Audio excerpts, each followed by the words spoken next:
What's up, YouTube? This is Too Raw for TV.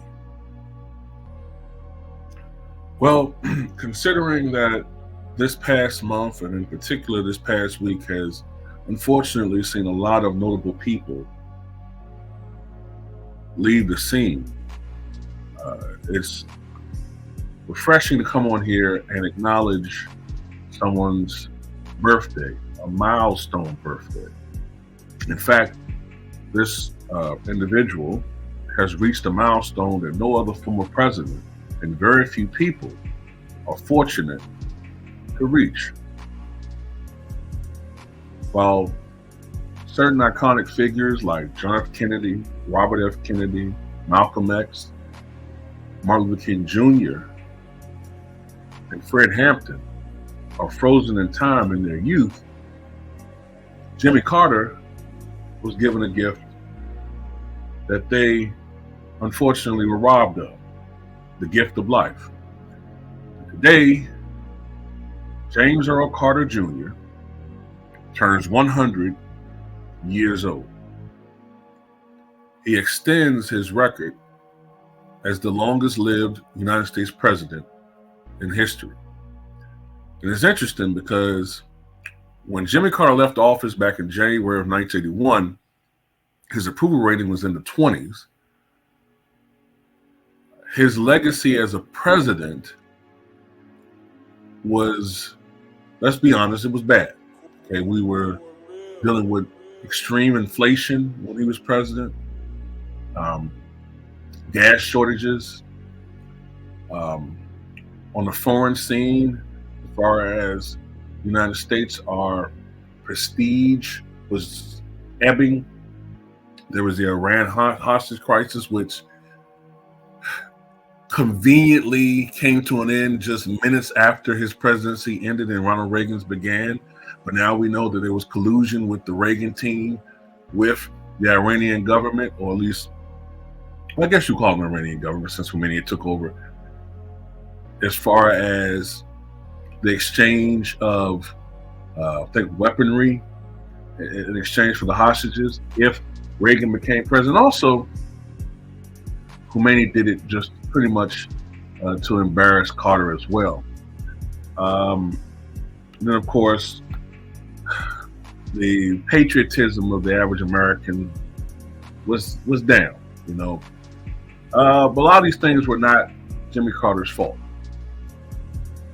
They weren't. You know, he inherited a bad economy from Ford, and Reagan benefited from other outside forces that led to the fall of the Soviet Union.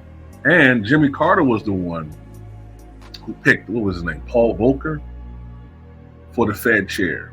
His Paul Volcker's change in policies and actions led to the eventual recovery of the economy that Reagan got so much credit for. But anyway, Jimmy Carter has now been an ex-president for longer than many people have been alive. He's been an ex-president now for some 43 years and counting, blowing away the old record, which was previously held by Herbert Hoover of 31 years. It was back in 2019 when Jimmy Carter broke what was then George H.W. Bush's record for longevity at 94, and he's extended it 6 years. Now, he's been in hospice now for over, about a year and a half. Back then, we thought that we would lose Jimmy Carter, but he continues on, and he vows to vote in this presidential election. He began his political career, I think it was sometime in the 1960s. He became governor of the state of Georgia back in 1970. He was one of the new Southern governors, those who opposed segregation, opposed racial discrimination. And it helped that Jimmy Carter was an outsider when he ran for president back in 1976. He had no attachment to Washington, which was a benefit in the post-Watergate world. and he ran essentially to restore honesty and dignity to the Oval Office. While many people can question the effectiveness of Jimmy Carter's presidency, one thing that was never argued was his honesty and integrity. And as the next president, he has been an excellent elder statesman, basically trying to put out fires throughout other countries as far as wars, and trying to, as I don't want to say he acted as an unofficial Secretary of State, but as an ambassador.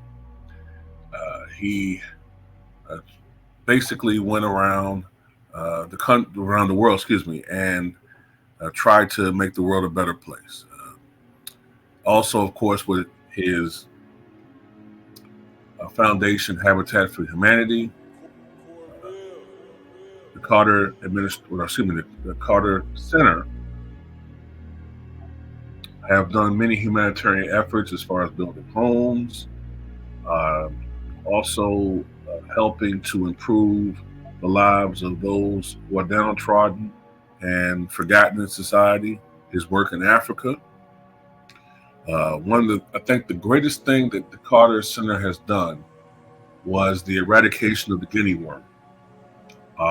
The media doesn't talk about that. Also, Jimmy Carter, I gotta be careful how I say this, is one of the few politicians to call out at times aggressive foreign policy of a certain Mideast country whom we cannot criticize or will be called anti-you-know-what.